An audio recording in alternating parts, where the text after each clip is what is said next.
Señor Ministro, distinguidos colegas invitados, muy buenos días. Quiero agradecer al Ministro por esta oportunidad para expresar unas pocas palabras para empezar esta importante reunión.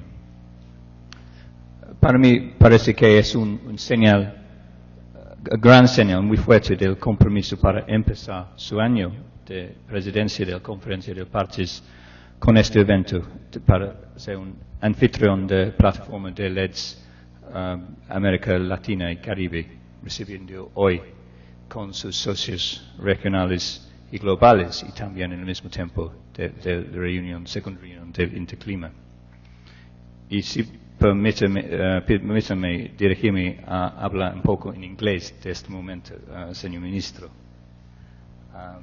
Thank you.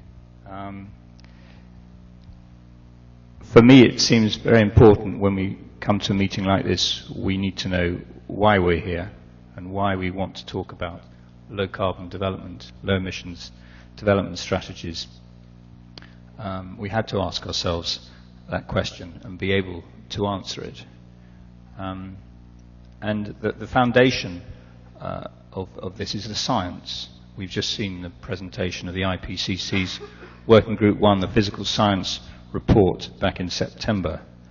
And I think one of the fundamental and clear and unique conclusions of the fifth assessment, which was published in September, is that we have a limited global carbon budget. The report is quite clear about this. And if we are to stay within a 2 degrees limit, we have to manage within a ceiling of 1,000 gigatons of CO2 equivalent. And we've used half that carbon space already. So clearly as global citizens, we have to make some tough choices about how to use that space. But as the Minister so clearly, you've just said, this is a development challenge, and it's Lord Nicholas Stern who's so clearly put that we have 2 defining challenges in our century, overcoming world poverty and managing climate change. And if we fail on one, we fail on the other. So the interconnection of climate change and development is well understood by us all. And that's where I believe low carbon, low emission development strategies come in so strongly. Because they aim to integrate low carbon and climate resilient development into national development plans and strategies. And this is smart development. It's not additional development, it's smart development that can give a country a competitive advantage, making it a better place to make the necessary and the essential transition that will be necessary at some point in the future to a low carbon growth. LEDs are smart development because they can bring sustained growth and high quality jobs. They can bring improved competitiveness, innovation, and green technology part of that. When well designed, they can address issues of social inclusion and poverty reduction. They can address issues of energy efficiency and energy security. Cost-efficient greenhouse gas emission reduction is also part of it. So it's not just that, it's all these other things that LEDs can be part of smart development. And very importantly, linked to the adaptation and the resilience agenda of reducing vulnerability to climate impacts and natural disasters. So one can list those potential benefits, but the evidence is definitely emerging. In my country, in the United Kingdom, in 2012 there were some 1 million jobs in the green sector, and a third of the economic growth in that year in 2012 was coming from the green economy. We've seen the ambitious targets of Mexico to develop 3 million jobs in the LEDs type sectors whilst achieving ambitious growth targets.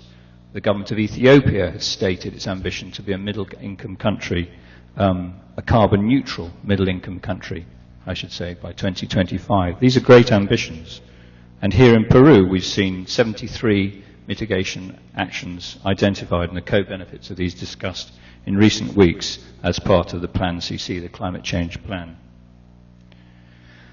The LEDs Global Partnership has grown dramatically over these last couple of years, supporting these kinds of ambitions and these kinds of processes that countries are driving.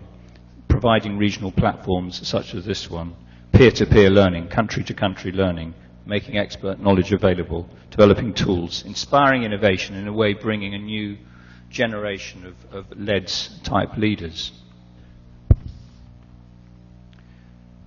And I think it's important to emphasize that low emissions development strategies are not about the international negotiations. It's about nationally led processes building on careful analysis and strong consensus.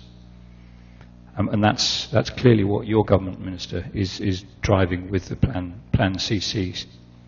But of course, strong and well-managed national plans will be the backbone of an effective and ambitious global deal on climate change and agreement. And as host of next year's COP, you have a fabulous opportunity to demonstrate, and I believe in your words you are already demonstrating that leadership in the region and of this region to the rest of the world. So there is an interconnection, but the led strategies provide a backbone of nationally led processes. So I'd like to congratulate the government of Peru for hosting this event, and thanks also to the Inter-American Bank for their support. And I'm confident it will be another rich opportunity over the next 3 days to exchange, to learn from one another and build action. Poder construir acciones.